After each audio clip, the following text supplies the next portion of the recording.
Welcome, bitches. This is the With Love Nick podcast. There is nothing off limits here. Oh, get on your power panties. Shit, I always say that. How are we always aligned? You did not. Of course you did. Of fucking course you did. Success happens on the other side of conventional thinking. I say this all the time because when I was conventionally thinking, it left me burnt out and drunk. Welcome to this week's episode of the With Love Nick podcast. Welcome everyone to this week's episode of With Love Nick. I'm your host, Nick BG. Today I have Irene Veronica with me, and I am the most excited to have this combo. I was actually just telling her I'm going to get a little emotional, I'm sure. Irene is a leader in embodiment and self-expression. And before we dive into this combo, I would love for you just to introduce yourself with a little bit of depth. I'm sure you can introduce yourself like a queen should be introduced, and I would just love to hear it. Thank you so much for having me, Nicole. Well, hi, everybody. My name is Irene, and I work with women online in having their true authenticity, showing up as their fullest expression of themselves online, which that's on the surface. But the real magic is because in order to do so online, you've got to be that way in life. So I teach from this radical place of self-honesty and self-love to really get to that space of being fully convicted in everything that you are, even the uncomfortable things. Wow. I love that. I love that so much, even the uncomfortable things. It's so incredible to have your expertise in our industry. I am just like, I am so in awe of you and just so inspired by the light that you bring in a beautiful industry that can be dark at times.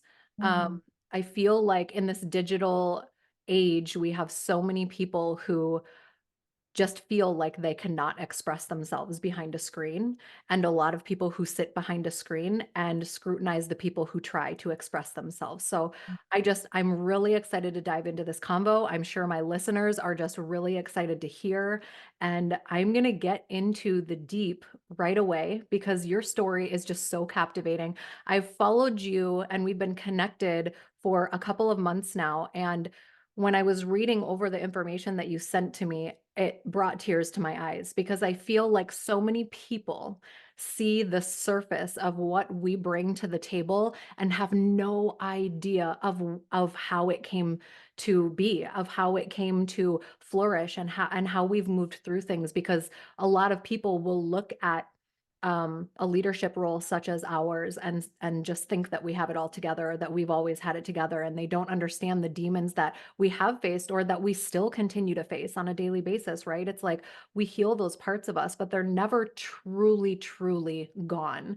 And so prior to being an advocate for self-expression, you had a very challenging relationship with expressing yourself because of a condition that had paralyzed your face. And I really want to dive into that because I never would have guessed that. You just present yourself so beautifully. And so I really want you to dive into how that impacted your life and how you are an embodiment of the healing that came from that experience.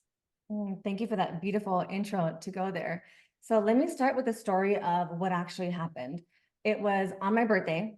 Let's set the scene a little bit. I was in college and I had a much coveted internship with Budweiser, actually, in the marketing department. I was on TV doing commercials. There were hundreds of people who applied for this internship. I was a public relations major in college, and so many people applied, and I got the job. So I was ecstatic. I was cloud nine. I was doing commercials, talking about a local carnival, that big festival we had in town. And it was my birthday. I was out celebrating the night before at midnight. The next morning, just the timing, the next morning, I woke up. At the time I was hungover, tired, and I felt like puffy in my face. And I just thought, oh gosh, I drank a lot last night, right? And I had a roommate at the time. So I got up. She was in the shower. We shared a bathroom. So when I walked in the bathroom to go brush my teeth, I was like, I'm coming in. The mirror was foggy. I couldn't see anything because the shower was going. And I just felt weird in my face, my mouth. I tried to brush my teeth, and the water was squirting everywhere. And I was like, what what the hell is going on? What's happening? I try to squirt water, gargle water again, and still nothing. Mm. I wiped the mirror to see like what's up with my face. And I let out my poor roommate. This like, I went, oh my God. And I just like shot to the back wall of the wall and I started crying. And it's like, it was like a movie, slid down to the floor because the entire left side of my face was not just paralyzed, but drooping, Mm. like completely drooped. I couldn't move it. And I had no idea what it was. I didn't even, at the time, I didn't even fathom a stroke. I was like, what is this?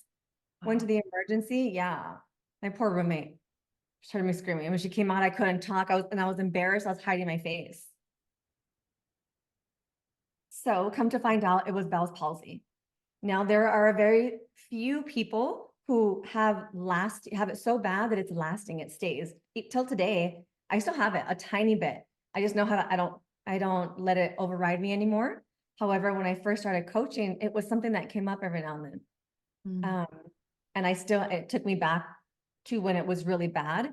But so when the time when it happened, I had to wear an eye patch and I had to put drops and tape my eye closed at night. Kids would stare at me, as much as people didn't want to on purpose, they would say things like, oh my God, what happened to your face? It would just come out. Mhm. And I wouldn't go anywhere. God forbid, I would not eat in public. I would eat in my room. Didn't want my roommate to see me. This went on that bad for almost a year. Mm. I would eat in my room alone. It was just, what grew from there. Think about when you're dating somebody. What do? You look in their eyes. Oh, baby, baby, right?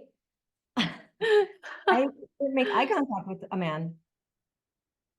And so what did I do? What I did was, oh, use my body. I was quick to have sex. Quick, like, oh, just look at my body. Let's go do this. And any sort of intimacy was a no. I used my body for years to connect. And when it came to friendships, talk about people pleaser to the max. I wanted everybody to like me. I was a chameleon, like to the next level.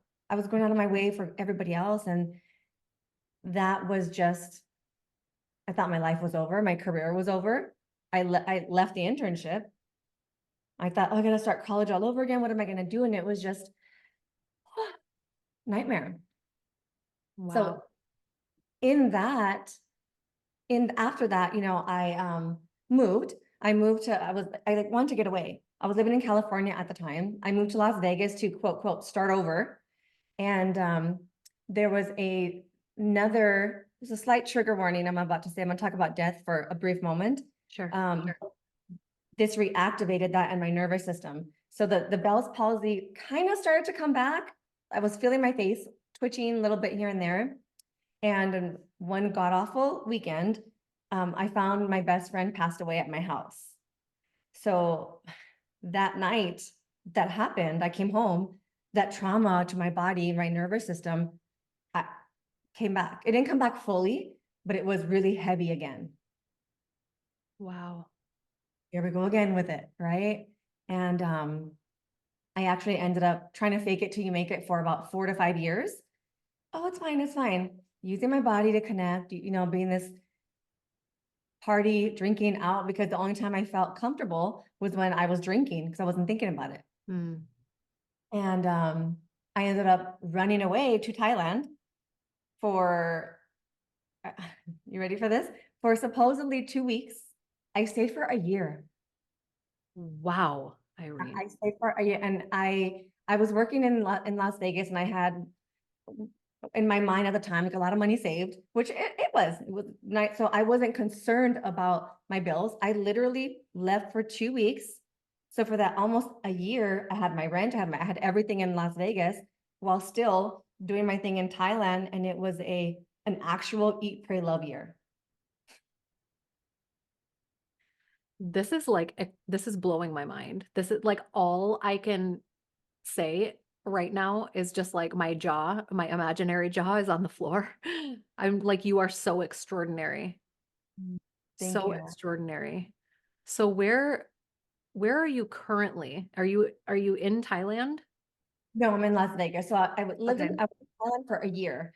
And after a year of it was beautiful. I did a lot of healing, a lot of yoga, Pilates, like everything about the healing stuff, every modality under the sun, probably. Mm. Um, and then I missed the city. I was like, I gotta get back. I need to look pretty and not feel human. Yeah. Yeah. Oh, I know. I get it. So I'm in Las Vegas. When I came back to Las Vegas, it's interesting because I tried to jump back into my old job. Mm. Um, it was really good money.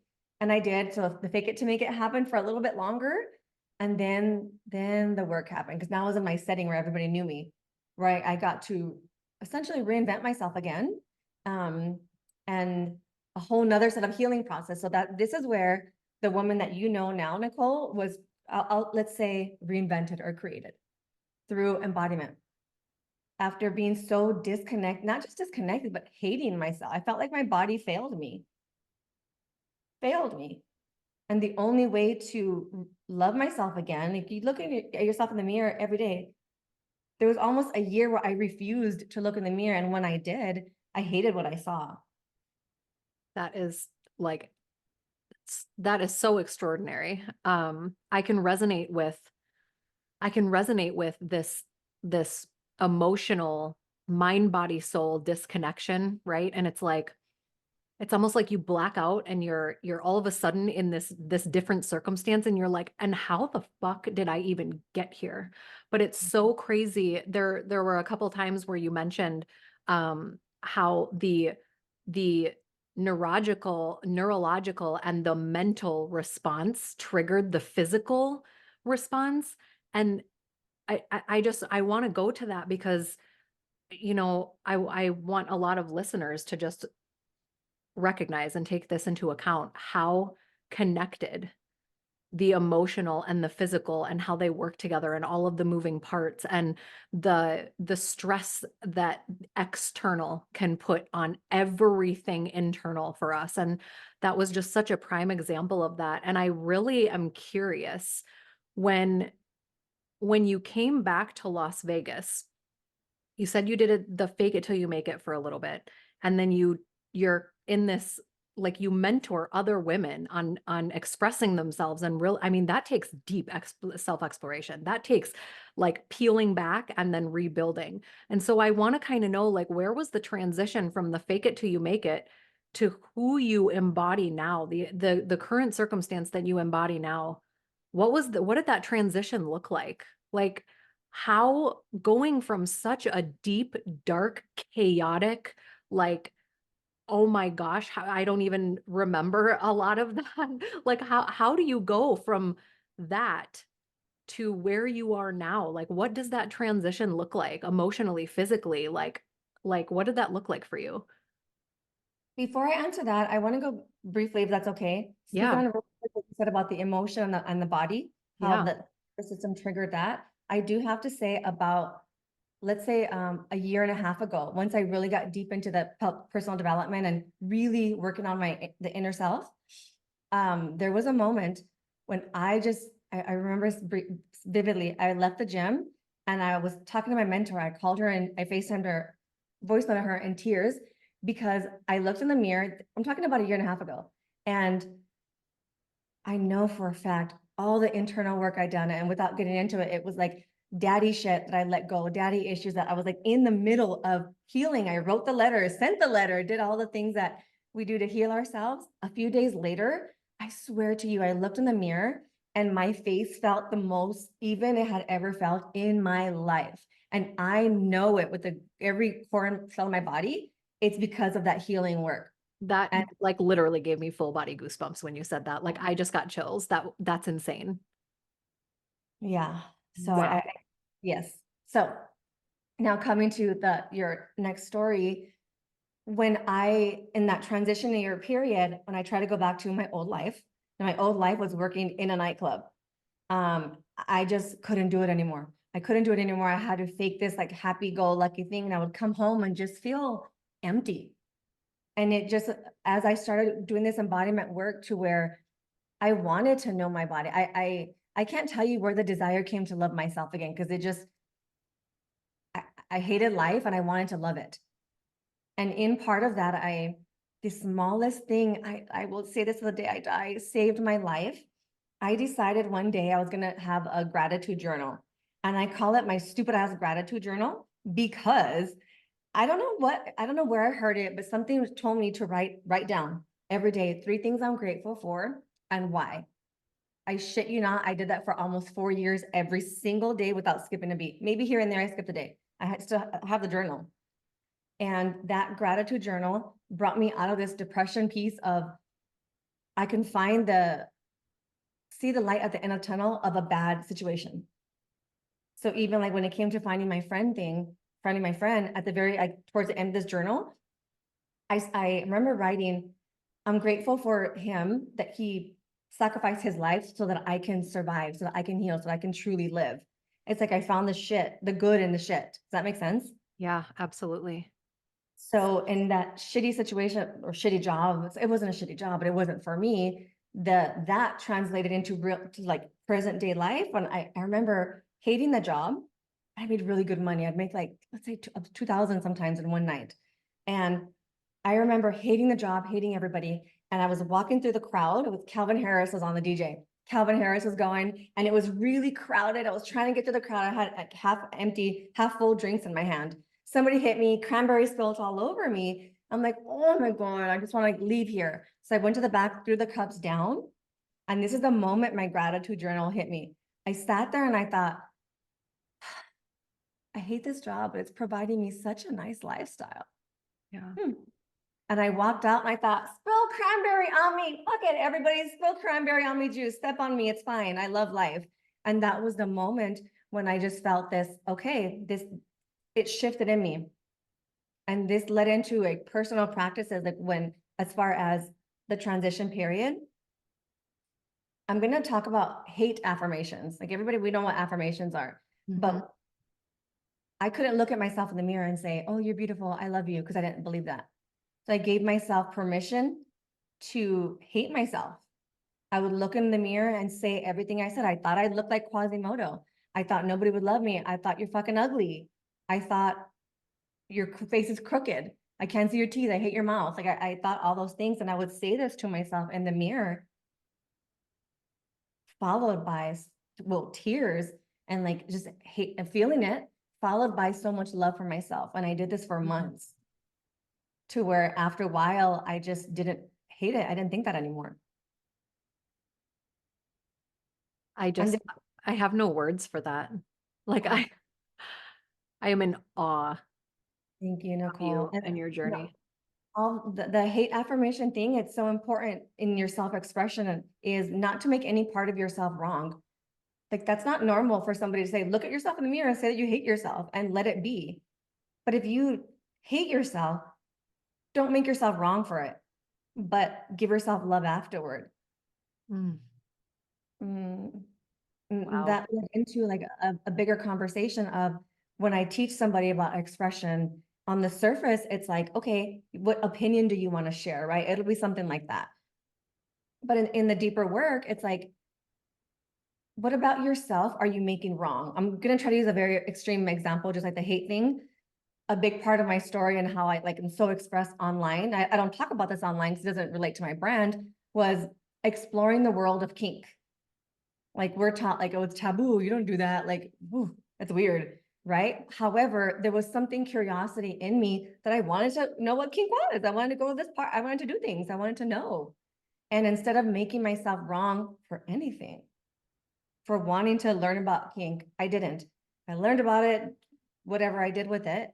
And it's that piece about not making yourself wrong for anything. Doesn't Mm, mean you have to share it. It's just radical self-conviction, self-acceptance. wow. I am just like that brought me to tears. I've had like the most emotional conversations today, but this is one of those conversations where a lot of people will not be open to feeling so deep about not only their own journey, but opening it up to feeling so deep about somebody else's. And I feel like when we allow ourselves to be human and connect with another human who allows themselves to be human is like the ultimate co-creation, right? It's like you were speaking on the not allowing ourselves not to feel bad about something that we're feeling pulled to do. And it's like, it truly breaks my heart that so many people live their life resisting these urges or these calls, and you were talking about it during that transition where, you had the, the year of finding yourself, and then for years after that, you were still you felt this pull to do something and you kept resisting it, and finally, like, that person who you found caught up with you and was like, "Whoa, like, hi, we just had this beautiful year together and you're, like, leaving me behind." And then finally, you tapped into that and you listened to that, and, like, the type of human being that you are, I'm just like, I'm so grateful to have you in my space, first of all, and bringing this type of vulnerability and conversation, I'm I wish more people would do that. I wish more people would do that. I'm just like, so many things are going through my head that I resonated with, like that feeling. And when we're going through those transitions too, we feel so alone. I mean, ego just makes us feel like, you're not meant to feel this way. You're not meant to do this work. You're not meant to dive deeper. You're not supposed to do that. You're special. You're not the one that's supposed to do that. And it's like, when we learn how to kill our egos for a second, right? It's like it's really hard to do when you first start doing that, but once you find a flow on, like, what kills your ego and how to just really tap back into your surroundings and not be so, like, involved in self, it's like we can connect with so much more. And so I love that you were so open to exploring things that were, like you said, kink. Yeah. Like, who even, like, gets the urge to explore stuff like that, you know what I mean? It's like, "Fuck yeah." So, when you went into exploring that, was that anything that you had ever, like, thought about before, or did it just kinda, like, fall into your lap and you're like, "Oh, this sounds really interesting, I wanna tap into this a little bit." It was something that I must have seen something down the line, and to be honest, I don't know what the exact thing was, but I think it was like the visual of King, the leather, the collar. I thought it was like hot, and it looked aesthetically sexy to me. Yeah. And it came from scrolling Instagram, and there Yeah. was something in Thailand. There was a a tantra thing that I went to where it was very exploratory. It was very like, I mean, you're exploring people in front of other people, but in a healing type of way, like in vulnerability, which was beautiful, but it wasn't kink. But Mhm. it opened my eyes to thinking, oh, that must be what kink is like. And I remember in this tantra event, just feeling very free. And once you feel that feeling of that that deep breath, Mhm. it's like you want that. Anything that doesn't feel like that doesn't feel good. So then come enter the kink world. I was searching on, looking online, and this girl popped up on my feed. It was her name is Kim Anami, and she talks about like the kegels and the yoni eggs. I got into learning that about myself, which led down the rabbit hole of finding kink. And it was this girl online, Kim Inchi, I think her name is, and I explored, took some, she has like master classes, and I found this event in person and just went to play and let yourself be free. And the full extent, just let yourself be free. Do you feel like you use anything that you've learned about yourself, like, currently in your business during that? Oh yeah. Yeah. Because there's this piece about feeling safe. Because there's like when Yes. you're in like a dominatrix and this role, Whew. there's a there's this piece about feeling safe and trusting and being fully vulnerable. If you were to get into it a little bit, but if you're like tied down and your legs are strapped down with somebody that you fucking trust, are you gonna put that in my butt? I don't want it in there anymore. Like, Wow, girl, yes. I'm over here like, ah. you're gonna have this massive trust, and it's not just within yourself, but also to be seen in that. If you are Air Bunny is like playing a role that, oh, my partner isn't gonna think I'm stupid or crazy or cringe, or he's not never gonna Yes. look at me the same anymore.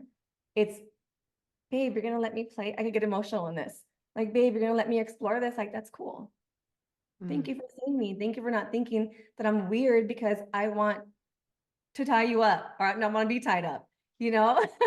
Thank you for not thinking I'm weird. And it's just like that piece of safety. Yeah, I really feel I love that this example especially was brought up, but it's like, this is such a great example of how, like, we can experience something that has nothing to do with our business or like really who we've ever been in our life and still being able to integrate what we've learned and create success from it. It's like really what you learned in that created the sense of safety, which allows us to trust ourselves. It allows us to be free in our voice and our expression and our movement because we trust the situation. We found safety in that. But it's like I often see people, and I'm sure you can agree, being a self-expression coach, but it's like I often see people where they're like, that experience doesn't do anything for me. Da, da, da, da, nope, this is irrelevant. This has nothing to do with what I'm doing. And it's like, but though, if we take away how it made us feel and the emotions that were created for us and how it allowed us to move into a new situation. Like, isn't that relevant to what we're doing in our business and what we're doing as a human being?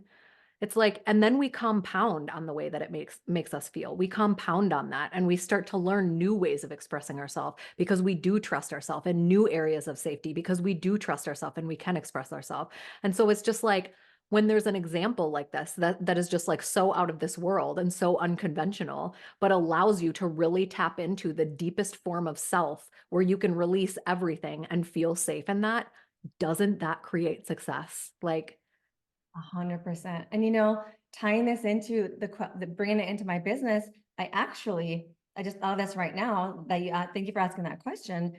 I have a program coming up. It's an embodiment and expression. I haven't officially announced it yet, but there's a piece in it to where, so in the kink world, like when the first event that I went to, you play a role, right? And everybody's in that same vibe. So I acted something out in front of people. And it's like the most vulnerable, right? So vulnerable, but acting that out created that safety in myself. And it turned out to be really fun, uncomfortable, but yeah, then fun.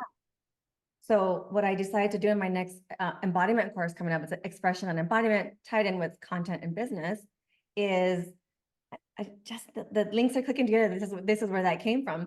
I'm gonna have a list of I'm not, it's not kink. There's like a choker that I'm gonna have to ask the girls, like, if you want to buy this, buy it. There's this like specific skirt. And it's not about me trying to create little versions of me, but it's about wear this skirt. I'm gonna play this sexy song and I'm gonna teach you some languaging for your body to dance to it.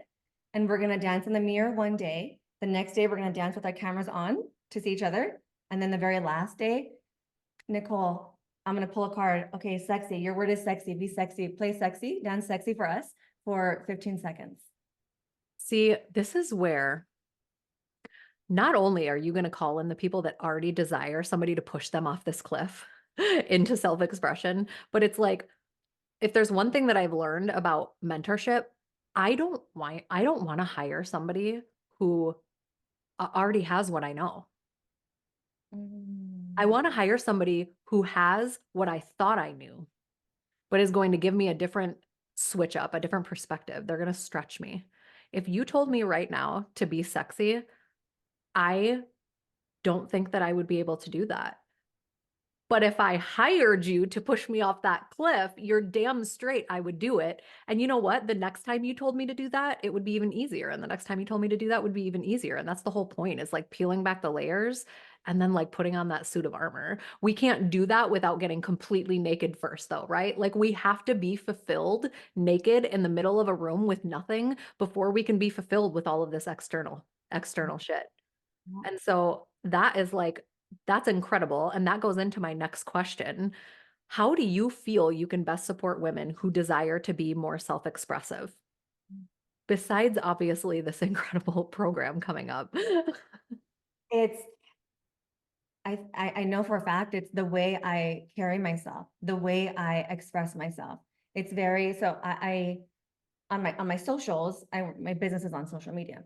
On socials, I deliberately share all parts of me. I have a very silly side, I have a very playful side, I have a vixeny side, and I'm also making money in my business. I make sure that I don't hold back any of these energies because what I see often, for example, is you can't be funny and be taken serious and make money online is a big thing that I get often with women that hire me that want to be expressed, Mhm. or they have to be one thing or the other. So I deliberately lead with whatever energy that I feel like sharing that day. If I'm serious, like right now, or if I'm bubbly in the morning, whatever it is, on purpose. I Yeah. will share vulnerable stories on purpose because that creates safety. I allow myself to be seen. That way, other women feel safe to be seen by me as well. Wow. That's how it's how I lead myself. And in my one-on-one spaces, when I do have someone that it's like it's sneaky with love, when I know that, ooh, we're warming them up to share more of their face online, share more of their expression. I will send them a selfie. Morning. Hi, I'm excited for our call. I'll send them a selfie on purpose to normalize that in our feed. Yes. Ideally, they'll take one, send it back to me. And if they may not in the beginning, but it happens all the time. Let's say 2 months later, I randomly get a selfie. I can't wait for our call. And then next thing I know, there they are shaking their ass on the internet or just showing their face, talking on their stories. I'm like, yes, yes. I love that. I love that so much. And I actually, this came up in my training earlier today.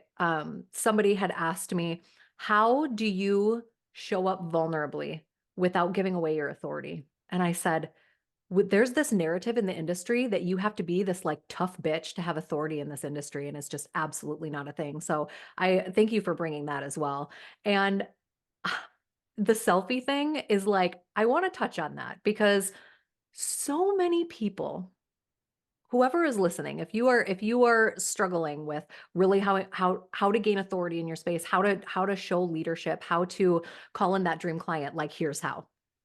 You have to be the dreamy leader before you can attract the dreamy client. So if you're a leader like Irene, who is sending selfies to somebody who doesn't feel comfortable sending selfies, it's like we can't just preach normalize this and normalize that without normalizing it ourselves. Right. And I see so many people on the internet saying, normalize this, normalize that, Are you normalizing that? Why should I trust that you're normalizing that if you're not showing me that you're normalizing that? So that is just that. I love that example of leading people in the container and not just teaching people in the container. That's so important. I almost feel like it's sneaky. I gotta want them to listen to this. Like they don't know what I'm doing. I love that so much. I love that so much. Hmm. Wow. I feel like we just went on a roller coaster, right? How did we go from Bell's palsy to kink parties and like what just happened? This is why I was looking forward to this conversation. And I feel like we need to do a part two at some point. The podcasts that I have recorded today have been like next level, activating me in the best ways possible. And I know that they're going to do the same for my listeners. And so I would love to have you on for another segment because I think that this is just such an incredible conversation and so different from the conversation we had on your on your page. I'm like, okay, we're talking about business. Now we're talking about the self-expression and the body stuff and the kink and all of these things. And then right back to leadership. It's like, this is just true BG style, by the way. I love it. So I absolutely loved having you on here. And I'm gonna put it in the description when I create the content on this and on the YouTube channel and in the podcast channel. But I would love for you just to vocalize like where women can find you. You already said how they can work for you or work with you, that amazing program that you have coming up. That just sounds incredible. So chat a little bit about what platforms they can find you on. Right now, Instagram is my home. Find me on Instagram. If you follow me from here, please come say hi. I love saying hi. I love seeing everybody. So feel free to come say hi. And Instagram is my home. Welcome. Same.